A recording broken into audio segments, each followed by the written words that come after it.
नमस्कार भक्तजनों।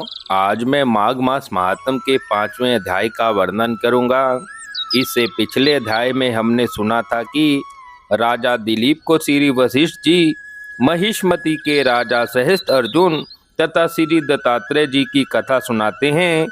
इससे आगे की कथा का वर्णन 5वें अध्याय में किया गया है। दत्तात्रेय जी कहते हैं, हे राजन, एक प्राचीन इतिहास कहता हूँ। भृगु वंश में ऋषिका नाम की एक ब्राह्मणी थी जो बाल्यकाल में ही विधवा हो गई। वह रेवा नदी के किनारे विंध्याचल पर्वत के नीचे तपस्या करने लगी। वे जितेंद्रिय, सत्यवक्ता, सुशील, दानशीलता तथा तप करके देह को सुखाने वाली थी। वे अग्नि में आहुति देकर उच्च वृत्ति द्वारा छठे काल में भोजन करती थी। वह वल्लकल धारण करती थी और संतोष से अपना जीवन व्यतीत करती थी। उसने रेवा और कपिल नदी के संगम में 60 वर्ष तक माघ स्नान किया और फिर वहीं पर ही मृत्यु को प्राप्त हो गई।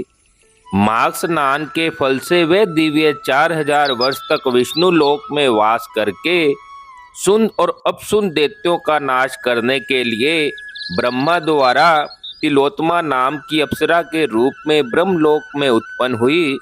वे अत्यंत रूपवती, गान विद्या में अति प्रवीण तथा मुकुट कुंडल से शोभायमान थी। उसका रूप, यौवन और सौंदर्य देखकर ब्रह्मा भी चकित हो गए। वह तिलोत्तमा रेवा नदी के पवित्र जल में स्नान करके वन में बैठी थी। तब सुंद व उपसुंद के सैनिकों ने चंद्रमा के समान उस रूपवती को देखकर अपने राजा सुंद और उपसुंद से उसके रूप की शोभा का वर्णन किया।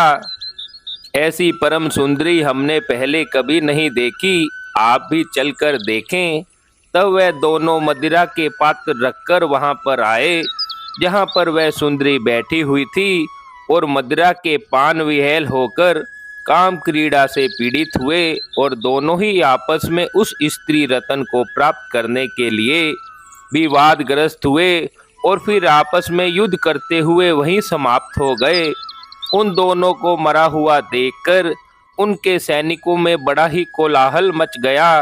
तब तिलोत्तमा काल रात्रि के समान उनको पर्वत से गिराती हुई 10 दिशाओं को प्रकाशमान करती हुई आकाश में चली गई और देव कार्य सिद्ध करके ब्रह्मा के सामने आई। तो ब्रह्मा जी ने प्रसन्नता से कहा, हे चंद्रवती, मैंने तुमको सूर्य के रथ पर स्थान दिया।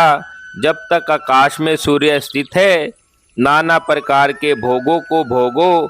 सो हे राजन, वह ब्राह्मणी अब भी सूर्य के रथ पर माघ मास स्नान के उत्तम भोगों को भोग रही है। इसलिए श्रद्धावान पुरुषों को उत्तम गति पाने के यत्न के साथ माघ स्नान विधि पूर्वक करना चाहिए। इस प्रकार 5वें अध्याय को आज पूर्ण किया जाता है।